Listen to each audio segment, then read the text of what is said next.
오늘도 하나님의 말씀에 귀한 은혜를 사모하며 주님의 거룩한 성전에 달려나오신 여러분을 사랑하고 또 여러분 주님의 이름으로 축복합니다. 너무 사랑해서 뽀뽀해드리고 싶지만 너무 좀 멀리 계셔서 그럴 수는 없고 그냥 이 말로 여러분을 축복합니다. 여러분 사랑합니다. 축복합니다. 우리 옆에 계신 분하고도 좀 같이 인사하시면서 좀 축복해 주시죠. 사랑합니다. 축복합니다. 오늘 함께 해주신 본문의 말씀 마태복음 13장 44절 50절의 말씀을 중심으로 해서 속회공과 제30과입니다. 천국의 가치라는 말씀의 제목으로 여러분과 함께 말씀의 은혜를 나누고자 합니다. 마태복음 13장에 나오는 천국에 관한 7가지 비유의 말씀, 오늘 그 마지막 말씀이 될 것 같은데요. 그동안 우리 지지난주 시간에는 씨 뿌리는 비유에 관해서, 지난 시간에는 알곡과 가라지의 비유에 관해서 겨자씨 비유와 누룩의 비유는 패스입니다. 속회공과에는 공과의 내용상에는 담겨져 있지 않기 때문에 패스하고 그 나머지 감추인 보화의 비유, 또한 진주의 비유, 그물과 고기에 관한 비유, 이 3가지 비유의 말씀을 오늘 우리 함께 살펴보면서 말씀의 은혜를 나누고자 합니다. 여러분 꼭 이렇게 7가지 비유가 연결되어 있다는 것을 꼭 기억하셨으면 좋겠어요. 다시 한번 간단하게 말씀드리면, 한 장만 넘겨주시죠. 씨 뿌리는 자의 비유는 하나님의 나라가 어디서부터 시작되느냐, 바로 우리 마음속에 주신 말씀에서부터 하나님의 나라가 시작이 된다. 또 2번째 겨자씨 비유는 하나님 나라 확장의 어떠한 모습을 우리에게 보여주는데, 확장이 특별히 알곡과 가라지의 비유는요, 하나님의 나라 확장이 가는 가운데 꼭 좋은 것만, 선한 것만 있는 것은 아니라 악한 어떠한 영향력도 있다라는 말씀을 드렸습니다. 그래서 알곡과 가라지를 잘 이제 비교해야 한다, 우리가 알곡이 되어야 한다 말씀을 드렸습니다. 겨자씨 비유는 하나님 나라 확장에서 어떤 외적인 면에 어떠한 그 관심을 우리에게 보여주고 있고, 또 누룩 비유는 하나님 나라 확장에 대한 내적인 면을 우리에게 보여준다. 그리고 5번째, 6번째, 7번째 하나님 어떤 감추인 보화에 관한 그 비유는 하나님 나라 확장을 통해서 우리가 얻는 기쁨이 무엇이냐, 또 진주 비유는 하나님 나라의 가치와 귀중성이 무엇이냐, 마지막에 그물과 심판의 비유는 하나님 나라의 마지막에는 심판이 있다라는 그런 사실을 우리에게 보여준다는 말씀을 드렸습니다. 자, 오늘 특별히 마지막에 3가지 비유에 관한 말씀을 나누겠는데요. 간단하게 비유의 말씀을 설명을 해드리겠습니다. 먼저 44절을 여러분 한번 읽어보시죠. 44절 감추인 보화에 관한 비유입니다. 읽어보겠습니다. 시작.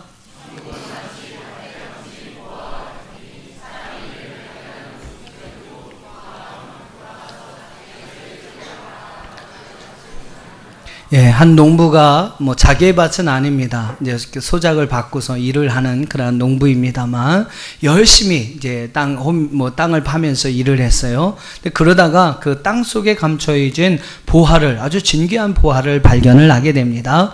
그 다음에 이 사람은 이제 그 보화를 숨겨놓게 되죠. 그리고 자기의 집으로 돌아가서 자기가 팔 수 있는, 돈이 될 만한 모든 것은 다 팔아버립니다. 여러분 복음성가 아까 부르셨지만 집도 팔고 땅도 팔고 냉장고도 팔고 세탁기도 팔고, 그 당시 세탁기 냉장고가 있는지 모르겠지만 그렇게 해서 다 팔 수 있는 것, 돈이 될 만한 가치가 있는 것들은 다 팔아가지고요, 결국 그 밭을 삽니다. 밭을 산 것이 아니죠. 밭도 샀지만 그 밭에 감춰진 보화도 산 것입니다.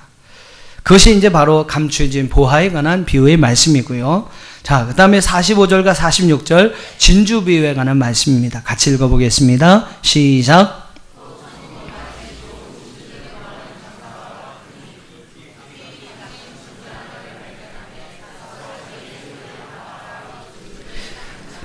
이거는 진주 장사에 관한 이야기입니다. 진주 장사가 여러 진주들, 아주 값지고 좋은 진주를 찾고자 했습니다. 그러다가 오늘 46절의 말씀처럼 극히 값진 진주 하나를 발견합니다. 여러 개도 아니에요. 하나를 발견합니다. 근데 그것이 얼마나 가치가 있냐면, 성경에 보니까 극히 값진 진주다라고 이야기를 합니다. 그냥 값진 진주가 아니라 극히 값진 진주다라고 이야기를 합니다. 그런 진주를 발견한 거예요. 평생에 자신이 볼 수 있는 최고의 가치를 가진 진주를 발견하게 되죠. 그때 이 진주 장사는 어떻게 합니까? 자기의 모든 소유를 다 팝니다. 여기에 여러분 그가 말하는 소유라는 그 표현에는요, 지금까지 자기가 모은, 또한 지금까지도 이렇게 전국을 다니면서, 아니면 뭐 많은 곳을 다니면서 모았던 다른 여러 가지 진주들도 포함이 됩니다. 그러니까 진주 장사이기 때문에 뭐 한두 개의 진주만 있는 게 아니었을 거예요. 여러 가지 많은 진주들을 많이 그가 모아놓았을 것입니다. 근데 여러분, 극히 값진 진주 하나를 위하여 그동안 열심히 모아뒀던 모든 것을 다 팔아버립니다. 그리고 바로 그 진주를 사게 되죠. 그것으로 인하여 여러분 큰 기쁨을 얻게 되었다. 이것이 바로 진주 비유에 관한 말씀입니다. 자, 그러면 그물과 고기에 관한 비유는 무엇일까요? 47, 48절을 한번 읽어보시죠. 시작.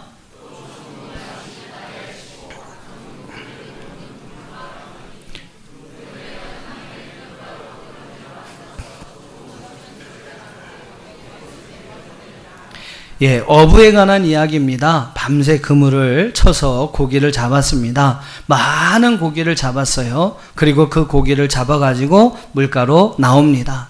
그래서 하는 일이 뭡니까? 이것을 다 가지고 갈 수 없으니까 고르는 거예요. 선별하는 거예요. 좋은 놈은 그릇에 담아서 자신이 갖고 가기 위해 준비하게 되고, 못된 놈이라고 표현하고 있는데 좋지 않은 것들은 내버려둡니다. 다시 뭐 바닷속에 버려두든지 아니면 그냥 무태에 버려두든지 자기가 어떤 사용하기 위해 구별한 그릇에는 담아놓지 않는 이러한 모습을 보게 되죠. 자, 이렇게 세 가지 비유가 오늘 본문의 말씀의 내용인데, 저는 이 세 가지 비유를 통해서 우리에게 말씀하고 있는 세 가지 공통된 그러한 교훈에 관한 말씀을 가지고 함께 은혜를 나누고자 합니다. 이 세 가지 비유에서 공통적으로 우리에게 주고 있는 세 가지 교훈이 있다라는 것이죠. 그것이 무엇인가? 첫 번째 교훈은요, 천국을 소유하기 위해서 우리는 자신의 모든 것을 버리는 결단이 필요하다라는 겁니다. 정말로 가치 있고 귀중한 것을 여러분 발견했다면 우리의 모든 것을 다 버릴 수 있는 결단을 가지고 그것을 얻고 그것을 구하고 그것을 찾는 그러한 희생과 노력이 우리에게 필요하다라는 겁니다. 천국은 그만큼 그 천국을 소유하는 것이 우리에게 그 어떤 일보다도 가치 있고 귀중한 일이라는 사실을 오늘 세 가지 비유는 우리에게 다시 한번 말씀해 주고 있어요. 감추인 보화를 여러분 한번 생각해 보세요. 자기의 모든 소유를 다 팔아서 그 밭을 삽니다. 그 다음에 진주 비유에서는 어떻습니까?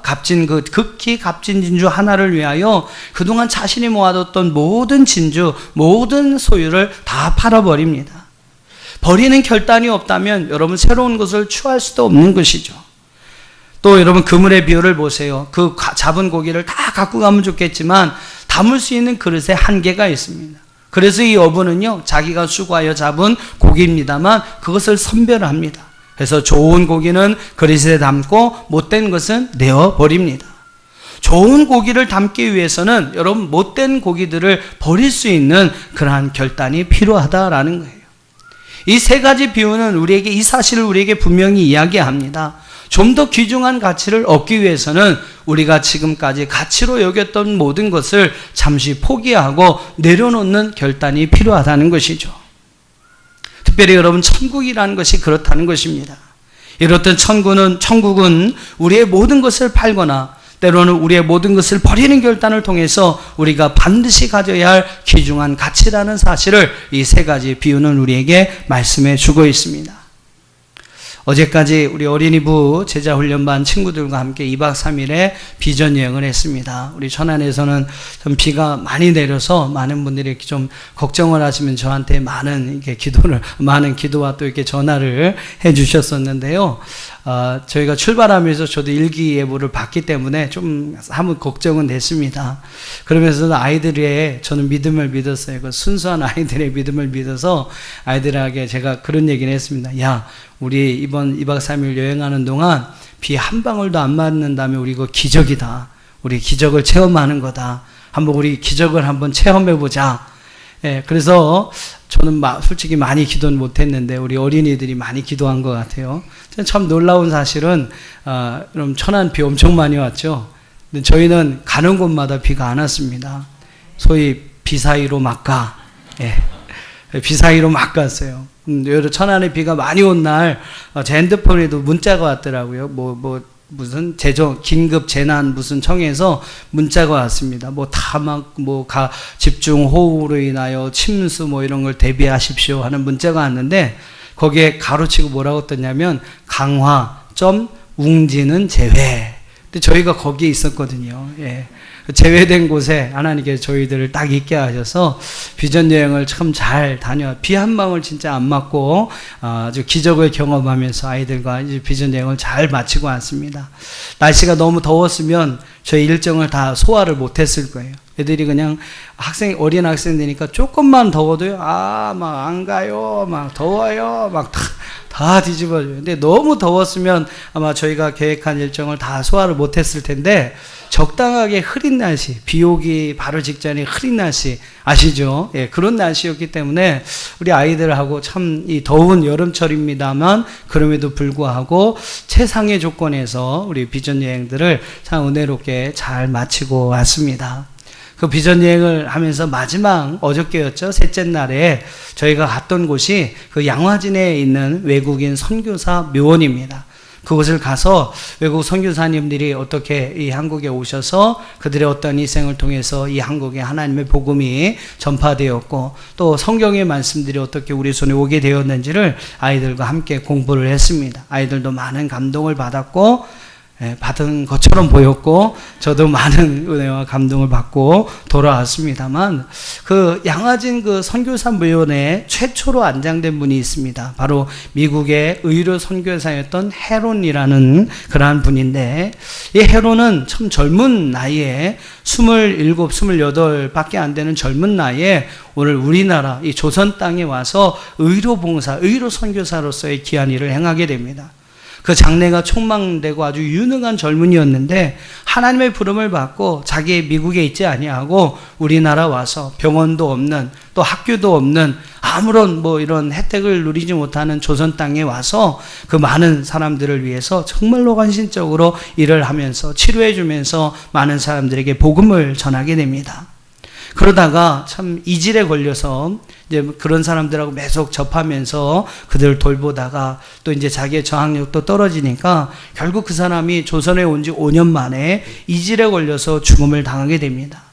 34살에 참 젊은 나이에 젊은 아내 해티와 그 아이들을 남겨놓고 죽음을 당하게 됩니다. 그러니까 여러분, 왜 자기의 보장된 미래를 팽개쳐 놓고 이 한국이라는 미개한 땅에 와서 그렇게 여러분 비참한 삶을 살다가 5년이라는 그러한 시간 동안에 그렇게 큰 일을 감당하다가 왜 그 죽음을 당해야 했을까? 왜 그 젊은 그 의사, 유능한 의사, 앞날이 충만된 그 헤론이라는 의사가 왜 한국에 와서 그와 같은 일들을 행해야 했을까요? 그뿐만 아닙니다. 윌리엄 홀, 그 다음에 로제타 홀에 관한 이야기도 많은 감동이 있었는데, 이 두 사람은 결혼을 약속한 사이였어요. 근데 먼저 여자였던 로제타가 먼저 하나님의 부름을 받고 한국으로 선교사로 오게 됩니다. 그리고 이제 그 후에 그 윌리엄 홀, 이제 그 사람도 이제 같이 와서 서울에서 결혼식을 하고, 또 이제 평양에서 여러 가지 사역들을 하게 됩니다. 문화적인 이질감이 훨씬 크죠. 된장찌개 냄새나 이렇게 책상 다리에 앉고 앉은 그런 문화들, 사는 방법, 여러 가지 모양이 너무 다른 그런 상황입니다. 근데 왜 이런 젊고 유능한 이런 사람들이 왜 우리나라의 부름을 받고 오느냐라는 것이죠. 왜 왔느냐라는 겁니다. 고국에서의 평안한 삶을 왜 포기하고 미개한 땅 조선에 왔을까? 그리고 짧은 인생을 살다가 윌리엄 홀은요, 그 남자 윌리엄 홀은 3년 만에 결국 죽음을 당하게 됩니다. 그리고 아내 로제타 홀이 남아서 여러 가지 이제 맹인을 위한 맹인 학교도 세우고, 여러분 그 결핵 문제 해결을 위해서 크리스마스 세일 이런 것도 그 아들이었던 샤우트 홀하고 함께 이렇게 그런 일들을 행하게 됩니다만, 왜 자기들의 보장된 미래를 팽개쳐 놓고 이 한국에 와서 그러한 일들을 행하고 있는 것일까? 그것은 여러분 딱 하나밖에 없습니다. 자신이 생각하는 것보다 더 가치 있는 일을 위해서 그들은 자신의 모든 것을 포기했던 것이죠. 더 귀하고 더 가치 있는 일을 위해서 그들은 잠시 자신의 것들, 자기가 지금까지 귀하게 여겼던 것을 잠시 내려놓을 수 있었다라는 겁니다. 하나님 나라의 가치와 그 하나님 나라에서의 의와 영광을 위해서 그들은 이와 같은 일을 행하게 됩니다. 비록 짧은 기간 5년, 3년이라는 기간밖에 사역을 하지 못하고 결국 이 땅에서 죽음을 당하게 됩니다만 그들이 여러분 심어놓은 그 모든 선교의 피가 오늘날 이 대한민국의 기독교를 만들었고 바로 이 대한민국을 만들었다고 믿습니다. 오늘 우리에게도 하나님 나라의 가치가 얼마나 귀한지를 알 수 있는 그러한 깨달음이 있어야 할 줄로 믿습니다. 그리고 여러분 그것이 최고의 가치라는 것을 우리는 분명히 기억해야 될 거예요. 그래서 혹시라도 농부와 같이 정말로 진주장수와 같이 어부와 같이 자신의 귀한 것을 버리고 더 귀한 것을 취할 줄 아는 그러한 성도로서의 저와 여러분의 삶을 살아야 할 줄로 믿습니다. 여러분 쥐고 있다면 더 좋은 것을 얻기 위해서는요 필 수 있어야 합니다. 무엇인가 여러분 더 귀한 것을 얻기 위해서는 먼저 무엇인가 채워져 있다면 그것을 비워야 합니다. 그래야만 여러분 그곳에 더 귀한 것을 더 좋은 것을 채울 수가 있는 것이죠. 우리가 더 귀한 것을 쥐을 수가 있는 것입니다. 사랑하는 성도 여러분, 더 귀한 가치를 위해서 여러분이 가진 것을 잠시 내려놓을 수 있는, 포기할 수 있는 저와 여러분이 될 수 있기를 주의 이름으로 축원합니다. 버리는 결단이 없이는 새로운 것, 더 귀한 것을 채울 수가 없습니다. 진정으로 가치 있는 일이 무엇인지를 여러분 한번 생각해 보시고 더 귀한 그 가치를 위하여 지금 여러분이 소중히 여기는 것들을 잠시 내려놓을 수 있는 저와 여러분의 삶이 되어줄 수 있기를 주의 이름으로 축원합니다. 두 번째, 오늘 이 세 가지 비유의 말씀이 우리에게 주는 또 하나의 교훈의 말씀은요, 천국을 소유하지 못한다면 결국 풀무풀에 던져지고 울며 이를 갈며 있을 것이다 라는 말씀입니다. 우리 한번 49절과 50절의 말씀을 한번 읽어보겠습니다. 시작.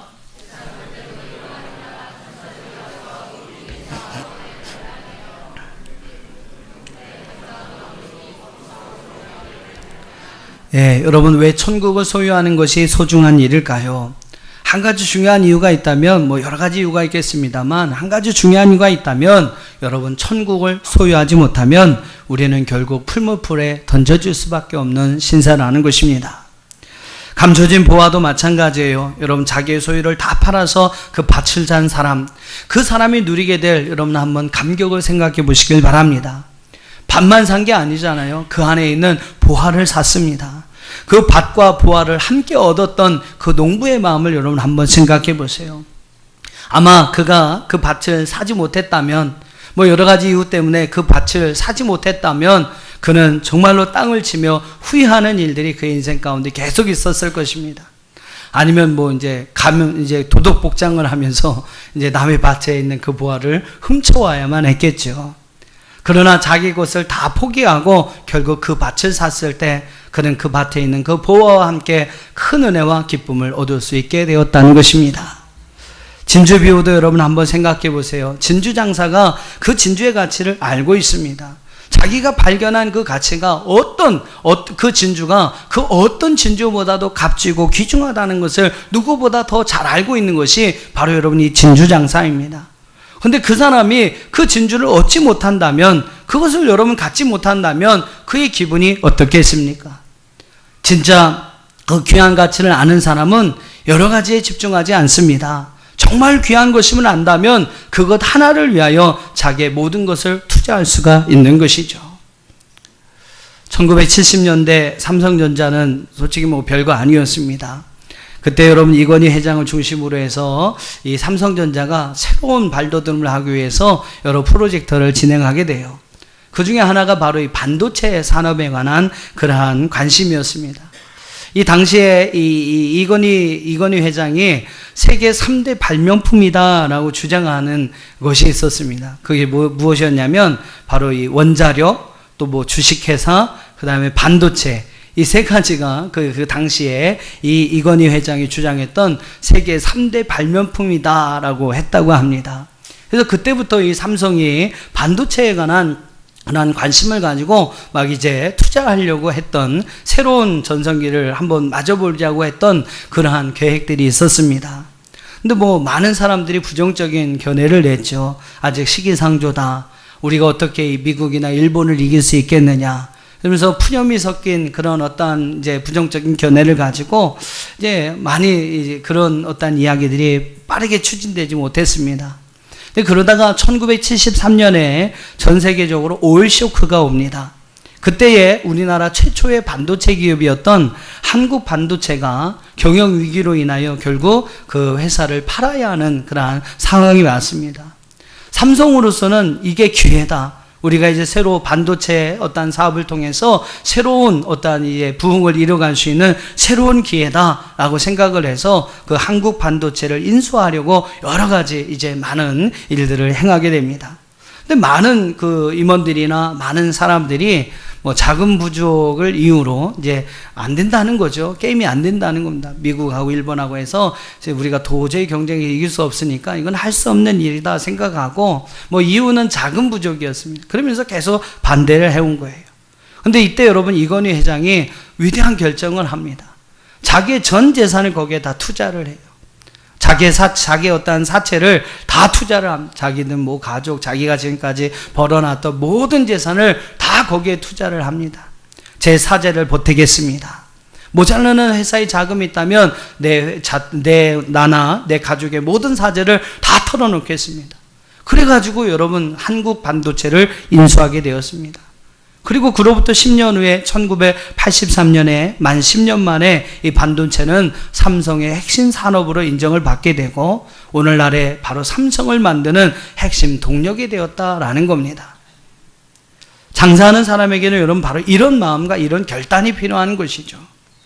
또 오늘 이런 어떤 결단을 통해서 얻어지는 기쁨이 무엇인지를 알게, 또 이런 결단을 통해서 얻을 수 있는 그 성취와 성공이 무엇인지를 알기 때문에 많은 장사하는 사람, 또 투자하는 기업가들은 이와 같은 일들을 행하게 됩니다. 여러분, 우리도 이런 결단이 필요하다라는 것이죠. 이런 결단이 필요하다. 정말로 귀중하고 소중한 가치가 있다면 여러분 모든 것을 다 투자하고라도 얻을 수 있는 이러한 결단이 있어야 합니다. 그때 오늘 우리에게 새로운 부흥이, 또한 새로운 기쁨이, 새로운 은혜가 우리 가운데 주어지게 되는 것이죠. 하지만 여러분 다 지나간 다음에 손을 들면 여러분 그것처럼 어리석은 사람이 어디 있겠습니까? 그렇게 어리석은 사람이 될 뿐만 아니라 오늘 말씀해 보면 바로 그런 사람, 그 때를 놓치고 또 자기가 귀중한 것을 찾을 수 있는 그 때를 놓친 사람에게는 하나님의 심판이 있을 것이다 라고 이야기를 합니다. 여러분 이번 주에도 제가 다시 한번 강조해 드리고 싶습니다. 우리의 마지막은요, 이 땅에서의 죽음이 끝이 아닙니다.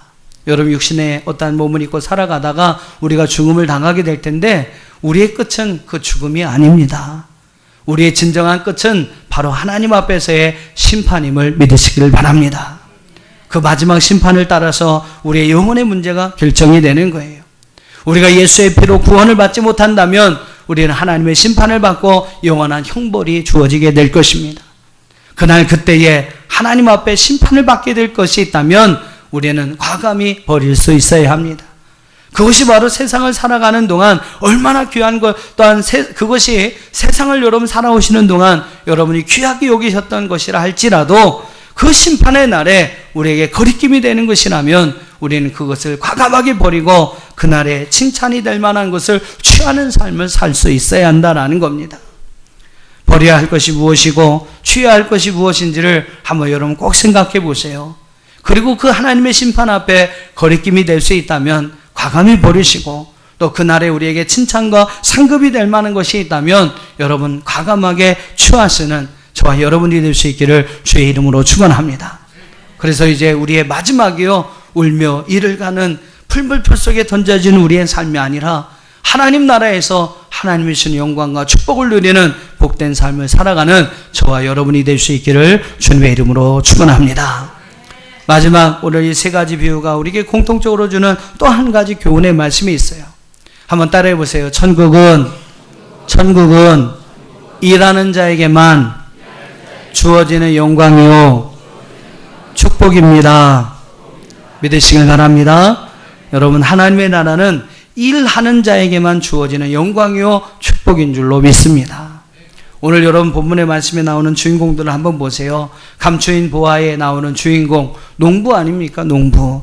이 농부는 비록 자기의 논이 아니지만 자기가 맡은 그런 일에 있어서 열심히 땅을 파고 있었어요. 여러분 한번 생각해 보세요. 그냥 난 오늘 하루만 잘 때우다가 가면 삭슬 받지. 에이, 그냥 대충 일해야 되겠다. 아니면 게을러서 주인이 오나 안 오나 이렇게 눈치를 보고 있다가 그냥 게을러서 자고 있다가 주인이 올 때만 깨작깨작 일을 했다고 한번 생각해 보세요. 여러분 열심히 땅을 파헤치지 않았다면 이 땅 속에 감춰 있는 보화를 발견하지 못했을 것입니다.